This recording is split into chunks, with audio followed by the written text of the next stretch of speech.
welcome back to the Citizen channel, or welcome if you come here for the first time. And we got an interesting one today. Yes, as I'm recording this, City have announced record profits, record turnover, the biggest in Premier League history. But I'm more interested in what happened a couple of days ago. Yeah, of course, with the international break, they put out a little, well, it was a statement. It was a lot of stats, etc., which I'm going to repeat some of them that are there. I'm going to have a look into them as well, because of course, seemingly we're doing okay, aren't we? We're top of the league, a point clear of our nearest rivals. All right, not a lot, but still makes us top of the league.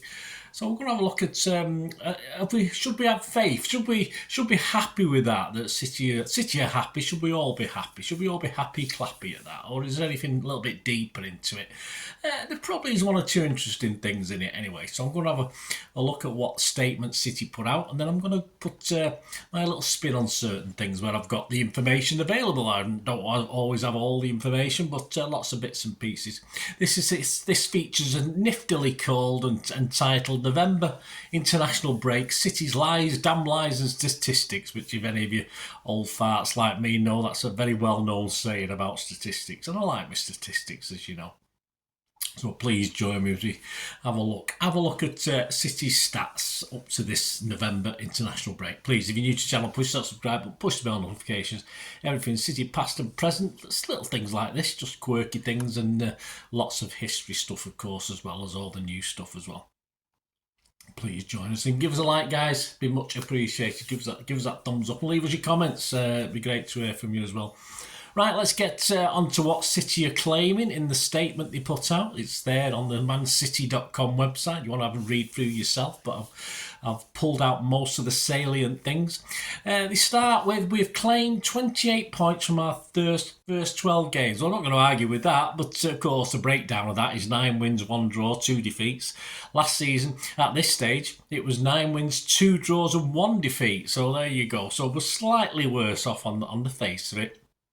But it's 24 points more than poor old rock bottom Burnley, isn't it? And leaves us only around 4 wins or 12 points from Premier League safety for another season, of course, for us guys who look at that figure. Of course, Burnley and Vinny need a few more and a miracle, I think, this season, the way it's going. And the club went on to say, after suspicions over the summer from outside the club that we would suffer something of a hangover from last term's successes, we instead lead the way again at this early stage. Yes, I can't disagree with that comment. We lead the way. At this stage last season, after 12 games, we were 1 point worse off, though. We had 1 point more last season. We were 2 points behind Arsenal. Spurs were 3 points behind, but had played a game more. And Newcastle also had played a game more, with 5 points behind. So a little bit more packed up this season, aren't they? We'd played from then, the then top 6 last season, as at 12 games. These were the teams we'd played from the top 6. We'd played Newcastle away, United at home and Liverpool away. This season we've only actually played 2 that are currently in the top 6. That was Arsenal away and United away. And if you look at the 12 games and compare them to comparable points won and lost last season against the same teams, whether we were at home or away, Newcastle at home this season was 1-0 for us. Last season it was 2-0. Fulham at home we won 5-1. Last season it was 2-1. West Ham away this season it was 3-1. Last season it was 3-0. There's a bit of a trend here, isn't there? Forest this season was 2-0. Last season it was 6-0. Wolves away we lost 2-1. Of course, last season we beat them 3-0.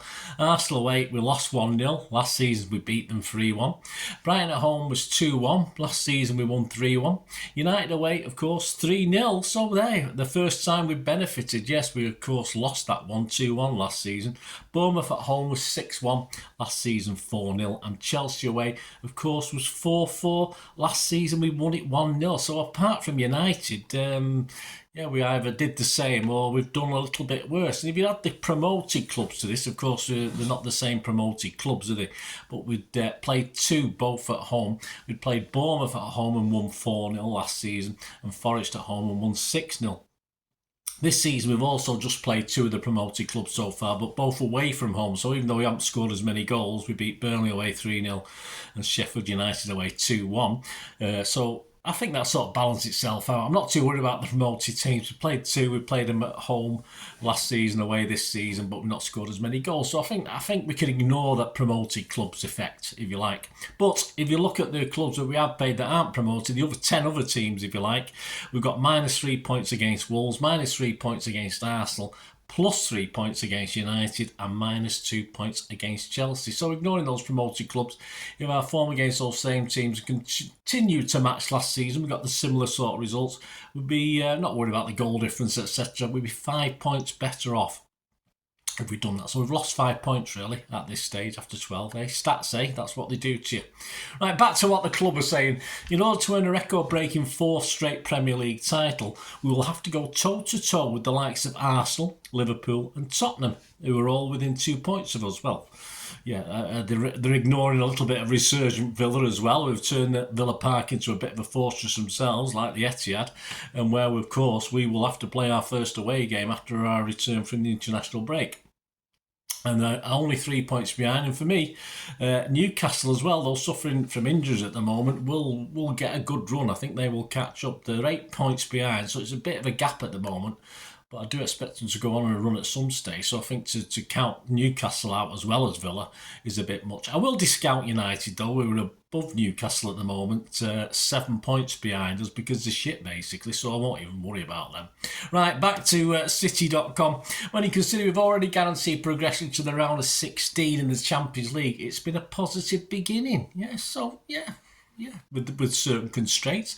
Last year, we'd actually played all 6 Champions League games at this stage, by this stage of the season, by early November. And we'd finished top already, so we don't have to worry about that. At the moment, we're not guaranteed top spot, are we? So the club went on to say, once we return to domestic action with a visit to Liverpool on Saturday 25th of November, club football will take centre stage until March. Well, okay, we've still got a couple of Champions League games, we've still got top spot to win, so I don't think it's going to take total centre stage. I don't think Pep is going to throw the last 2 Champions League games and be happy with second spot. And have we not got an FA Cup to defend? But hey, they probably forgot about that. They go on to say that period will define which teams head into the spring with a shot at silverware. Well, of course it will. They're not wrong there. So they go on to say, we now look back at the stats from our 12 league games so far. Yeah, there's a lot of this stuff I can't quibble about, really. It's just basic stats from City. Goal threat. Our 32 goals so far is the best in the league. With Aston Villa next on 29. Our tally means we average 2.66 goals per game. That total is boosted by significant home wins against Bournemouth and Fulham, but convincing wins of Burnley and Manchester United have also been important.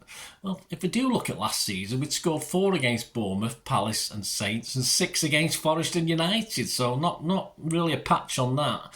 After 12 games last season, we read 37 goals we'd scored, 11 against, of 26 plus 26 goal difference. So we were certainly 5 goals better off than we were last season than we are this season.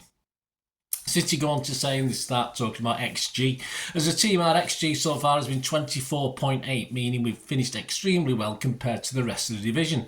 After breaking records galore in his debut season, Erling Haaland is again leading the Golden Boot race.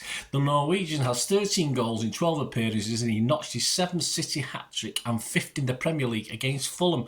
The rest of the league combined has only managed 9 hat-tricks since the start of last season.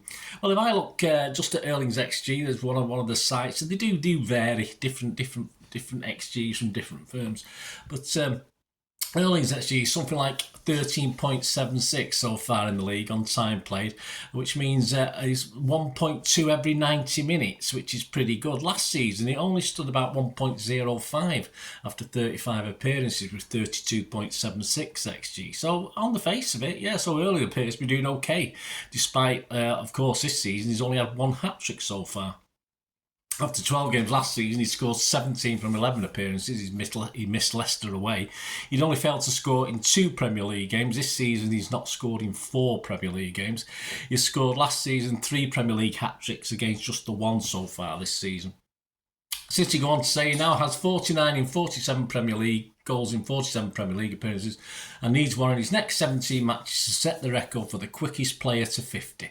He's scored multiple times in a single game on 13 occasions in those 47 matches. His 13 goals this season have come from 46 shots with an XG of 12.7 and include 3 strikes from the penalty spot. Yeah, last year at this stage he'd only scored 2 from the penalty spot. And without, well, the big without, isn't it? The big without KDB. I think generally everything said there about Erling is reasonably positive. I don't think there's a problem there. City go on to say Julian Alvarez is next for goals scored, having hit 4 so far. Phil Foden, Rodri and Bernardo have all hit 3 each. And Manuel Akanji, Nathan Ake and Jeremy Doku have 2 apiece. This is the Premier League, don't forget. Last season, Foden was second with 6, then KDB with 3. We had Alvarez, Cancelo, Gundo and Bernardo all on 2 each. Assists, City say many would expect the absence of KDB for all but 23 minutes of our opener at Burnley would stifle the creativity on show. Doku has enjoyed a brilliant start to life in Manchester and many of the games for which he's been selected. The standout is, of course, his 4 assists and a goal against Bournemouth. At the age of 21 years, 161 days, it made him the youngest player in Premier League history with 5 goal involvements in a single game, as well as the youngest player to assist 4 goals in a single game. That took him to 5 assists in the Premier League so far, currently the 3rd best tally in the league behind Wolves' Pedro Neto with 7 and Newcastle's Kieran Trippier with 6. The Belgian is also crucial for City in terms of dribbling the ball on the pitch, having done 67 progressive carries so far. That is only fewer than Karu Mitoma, Raheem Sterling and Dejan Kulusevski across the 20 Premier League sides. Alvarez has laid goals on for his teammates on 4 occasions, while Foden, Haaland and Bernardo have done so 3 times. Rodri has 2 assists, while 4 players have each directly set up 1 goal so far. Didn't say who they were, but I couldn't have the time looking for that. Defending, yeah, City say our 12 goals conceded in 12 games is the 3rd fewest in the league behind nearest challengers Liverpool and Arsenal. They have both let in 10 goals. Last season we let in 11 in 12 games. They go on to say Edison is one of 5 goalkeepers with 4 clean sheets to his name, 1 behind Sam Johnston and Nick Pope, both on 5. He kept 6 at this time last season, so half the game, 6 out of 12, he'd kept a clean sheet. The Brazilian, they go on to say, has made 19 saves, the 19th most of all goalkeepers to play in the league so far, suggesting he's been well protected by the defenders in front of him. Yeah, so he's at the bottom of the table for saves because he doesn't have as much to do. There have been 32 shots on our goal, while the outfielders have blocked 23 shots from reaching the keeper. Stefan Ortega has also played in 1 Premier League game, the 2-1 win over Brighton after October's international break. Edison has completed an average of 33 passes per game so far. As expected with City side who spend most of our time in the opponent's half, it's our midfielders who lead the way in terms of tackles. Rodri and Doku have made 11 each, with Mateo Kovacic next on 10. Doku, that's quite impressive. That's a long way back from the leaders in this metric in the division because we dominate the ball in most of our matches. I'm not going to quibble with that. They say possession, City's league leading 62.6% average possession has seen us have 9,625 touches of the ball so far this season. I'm not going to argue. That's just over 100 more than Brighton in second. That has led to a whopping 7,733 passes, meaning we average 644 passes every game. It's no surprise to see Rodri leading the way for City here.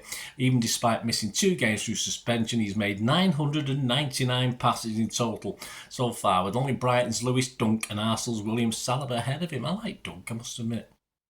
Our home record, City haven't failed to win at the Etihad since 31st of December 2022 across all competitions. That means 23 successive victories, 15 of which have come in the Premier League. Sunderland's 24 successive home victories across 1891 and 1892, no wasn't there, remains the outright record. Well, we've only got Liverpool, Leipzig and Spurs the next 3 games, so 26, easy peasy that, isn't it? Our home acted as a fortress during last season. Unbelievable achievements has remained so far this campaign with 6 straight Premier League victories. We've already scored 16 goals at home, conceding just 3. In the first 6 home games last season, we scored 27, conceding just 6. Overall, last season, we scored 60 with 17 against. There you go. All these positives were given with crossed fingers crossed off camera. We wouldn't want to tempt fate, would we? There are arguments, of course, that though top we've not done quite as well, and the bare stats lean towards this. But of course, the big thing is KDB has started all 12 league games last season.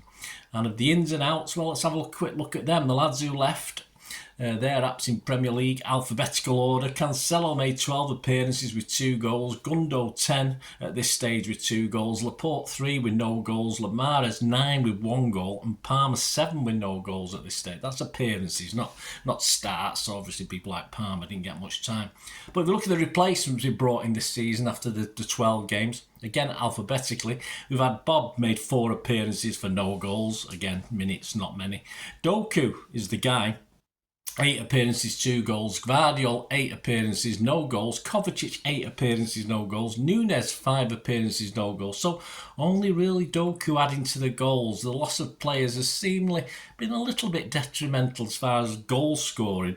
Never mind KDB's assists, etc. Interestingly enough, of course, people like Kovacic and Nunes have not really threatened the goal either, which is a little bit of a worry going forward. But a bit more practice, they might get the hang of it. Well, there you go, guys. So just some interesting stats, as I say. Hope you enjoyed this damn lies and statistics. Very interesting overall. Hope you agree. We are top. We should be happy with that, which we are. But so whether we are in a better position to last season, let's just say the jury's out on that one. And of course, the big if is we're without class midfielder KDB. It's all just going on about Gundogan or Mahrez. They've left. It's as simple as that. But we have not had the services of KDB. So we have to think top of the league, we're doing okay. But we have bigger challenges to face, of course, when we return from the international break. So thanks for joining me. Let me know your thoughts on this. And of course, November and December could be epic in a good or bad way, or even always in between. We'll have to see, won't we? So thanks for watching, guys. Let me know your thoughts. Great to hear from you. So we meet again. Only ask one thing, don't I? Please stay safe, Blues. Come on, City. Bye for now.